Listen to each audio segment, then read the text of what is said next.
자, 할렐루야. 아멘. 우리 옆 사람과 인사하겠습니다. 잠시만 좀 조정할게요.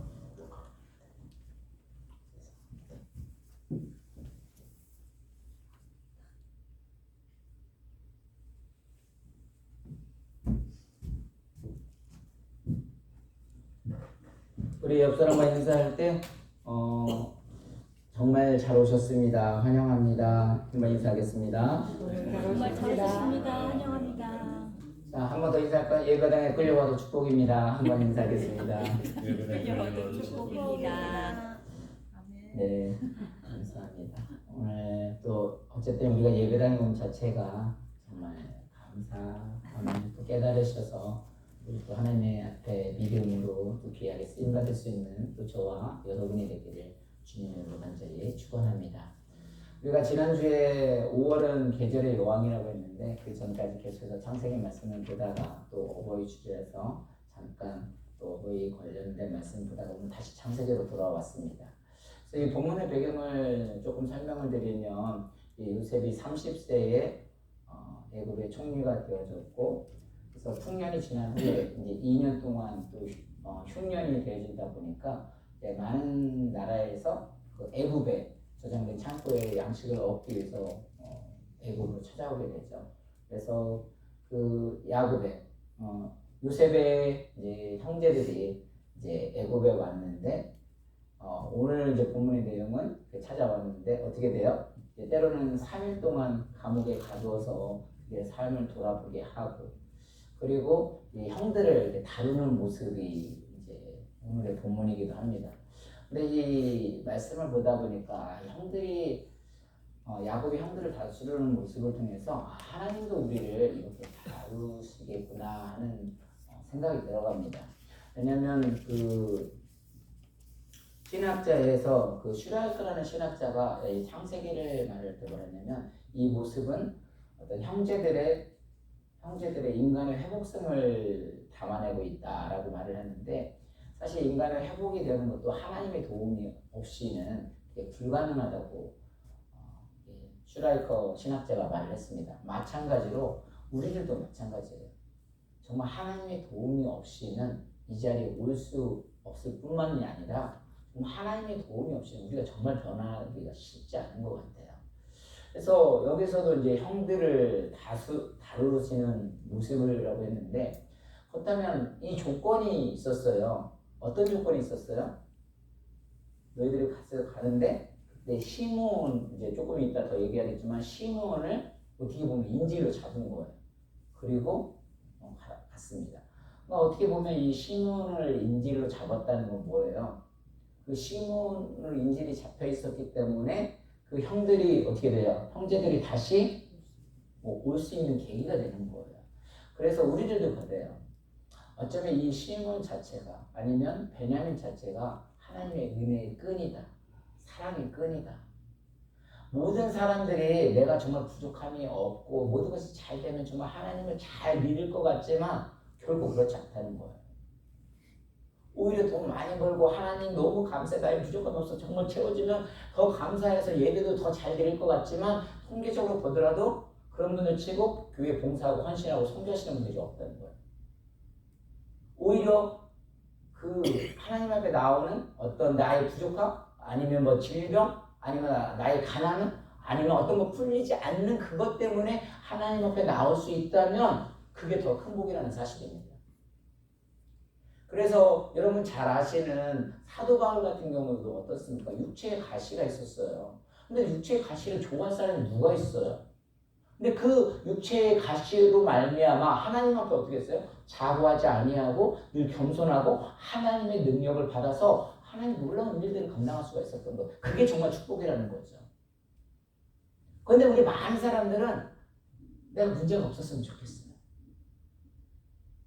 정말 나의 생각대로 내가 정말 제일 잘 나가 해서 하나님 모든 걸 채워주는 게 정말 축복이라고 생각을 해요. 그런데 항상 성경은 그게 복이라고 말하지 않거든요. 오히려 내가 어떤 삶 때문에 좀 어려움이 있고 돈이 많아가지고 오히려 하나님을 모르는 것보다는 돈이 조금 부족하더라도 그것 때문에 하나님 앞에 나올 수 있다면 그게 진짜 복이다 라고 성경에서는 말해요. 그러니까 지금 이 자리에 나오신 여러분이 가장 축복된 자리임을 믿으시기 바랍니다. 우리 옆 사람과 다시 한번 인사하겠습니다. 이 자리가 복된 자리입니다. 한번 인사하겠습니다. 그래요. 우리도 마찬가지예요. 우리도 해결되지 않은 문제들이 많이 있어요. 또 이게 작은 교회 하다 보면 정말 이렇게 삶을 돌아보면 어쩌면 이 작은 교회 때문에 정말 복되다라는 생각이 들어요. 여러분 아시다시피 제가 한국에 있을 때는요, 워낙 대형 교회에 있다 보니까 한 생명의 소중을 정말 몰랐거든요. 그리고 정말 그 가치도 모르고 그냥 내가 조금만 뭐만 해서 노력을 해서 하면 그렇게 되는 걸로 착각을 했어요. 근데 이미 뭐 한 10년 하면서 그거 빠지는 게 정말 쉽지 않았거든요. 지금은요, 우리 교회에서 이거 한 사람이 빠지면 큰일 납니다. 물론 혹시 빠질 날짜도 하나님이 그 방법을 또 찾으시는 방법이 있겠죠.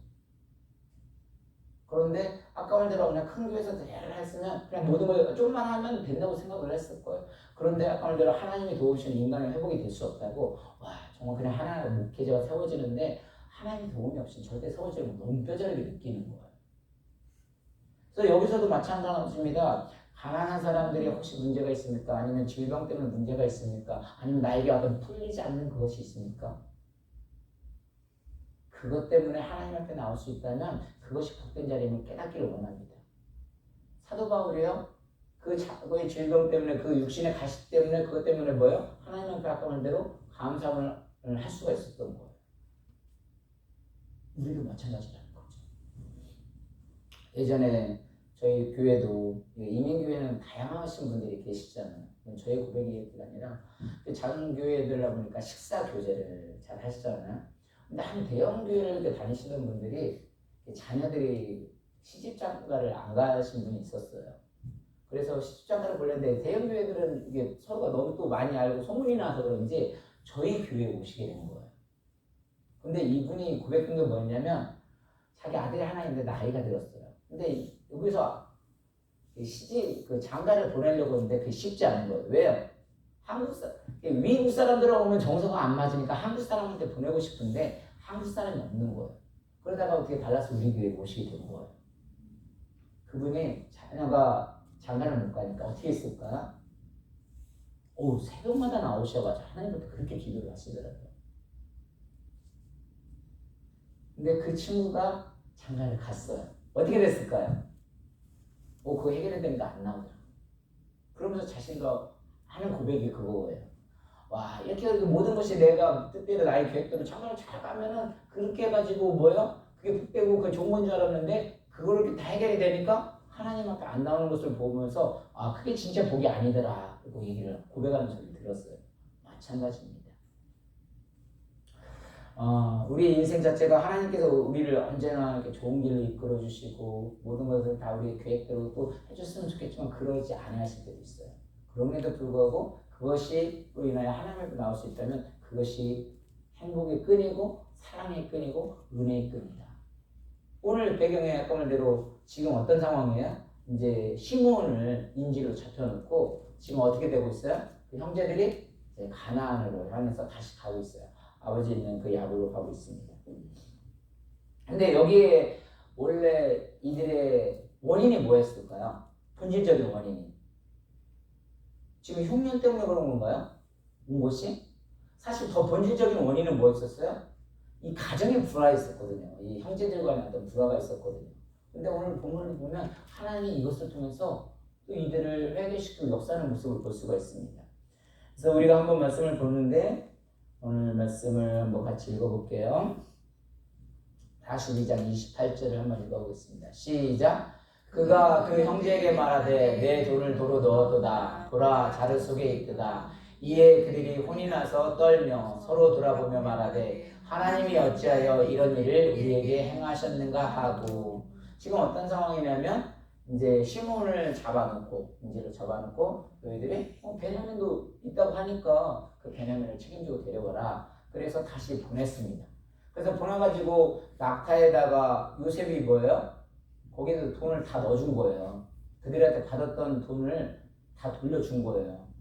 왜 돌려줬을까요? 강경희 집사님, 그 돈이 무슨 돈이었어요? 식량을 사러 왔었거든요. 근데 식량을 사러 왔는데 그 돈을 다시 돌려줬어요. 요셉이 왜 돌려줬을까요? 사랑하니까. 네. 다시 말해서 그 형들이 이런 가뭄 때 먹을 것이 없으니까 얼마나 힘들겠느냐 해서 그 돈을 사실 돌려준 거예요. 사실 요셉의 뜻이 우리는 그걸 알고 있죠. 이 형들이 원래 어떤 사람들이었어요? 그가 형제에게 말하되 내가 돌을 놓았도다 보라 자루 속에 있도다. 지금 낙타가 이제 힘이 드니까 낙타에게 음식을 주기 위해서 자루를 열어봤더니 뭐가 있는 거예요? 돈이 있는 거예요. 돈이 있으면 어떻게 돼? 기뻐해야잖아요. 안 그래요? 요셉을 그 상인들에 팔았을 때 그 형들이 어떤 사람들이었어요? 돈 보고 기뻐했던 사람들이거든요. 근데 지금은 뭐라고 했냐면 그들이 혼이 나서 떨며 서로 돌아보며 말하되 돈을 보고 어떻게 했다고요? 떨었다는 거예요. 왜 떨었을까요? 자기의 죄가 있으니까. 자기 죄가 있으니까. 여기서도 마찬가지. 근데 이게 놀라운 사실이 뭐냐면 그 다음에도 이게 똑같은 나라들이 나오는데 뭐라 하냐면 사무엘상 14장 15절에도 이 땅과 똥이 떨렸다는 그 단어가 똑같이 나와요. 뭐라고 읽는지 한번 읽어보겠습니다. 시작. 들에 있는 진영과 모든 백성들이 공포에 떨었고 부대와 누락꾼들도 떨었으며 땅도 진동하였으니 이는 큰 떨림이었더라. 여기서도 큰 떨림인데 단어가 똑같이 쓰여지거든요. 어느 정도로 떨었다는 거예요? 땅이 진동할 정도, 공포에 떨었고 땅도 진동하였으니 이는 큰 떨림이었더라. 그러니까 이 형들이 이 돈을 보고 지금 어떻게 하는 거예요? 땅이 진동할 정도로 떨었다고 말을 하고 있습니다. 우리 돈 많으면 원래 경고하지 않아요? 모든 걸 해결해야 되는데 근데 왜 떨렸을까요? 왜 이렇게 공포가 땅도 진동할 정도로 이끄는 떨림이 무엇이었을까요? 우리 그 다음 본문에 나와 있어요. 같이 있습니다. 시작. 그가 그 형제에게 말하되 내 돈을 도로 넣었도다 보라 자루 속에 있도다. 이에 그들이 혼이 나서 떨며 서로 돌아보며 말하되 하나님이 어찌하여 이런 일을 우리에게 행하셨는가 하고. 지금 뭐라고 말하고 있어요? 하나님이 어찌하여 이런 일을 우리에게 행하셨는가. 얘네 돈을 모습 와 좋아했을 텐데 자기들이 지금 떨고 있는 거예요. 근데 뭐라고 하면서 이제 하나님을 찾는 거예요. 원래 이게 이 사람들이 하나님을 찾는 사람들이 아니거든요. 그런데 하나님은 어찌하여 이런 일을 우리에게 행하시는 거, 죄를 돌아보는 거예요. 감옥에 갇혔을 때도 이들이 감옥에 갇혔을 때도 그 삶을 자신의 삶을 돌아봤던 것처럼 이 시간도 그 돈을 보고도 기뻐했던 것이 아니라 뭐라고요? 하나님이 어째서 이런 일을 행하는 거야. 하나님을 다시 돌아보게 하시는 거예요. 그러니까 우리가 여기서 중요한 건 뭐냐면 그러니까 하나님에 대한 감각이 다시 살아나야 한다는 사실입니다.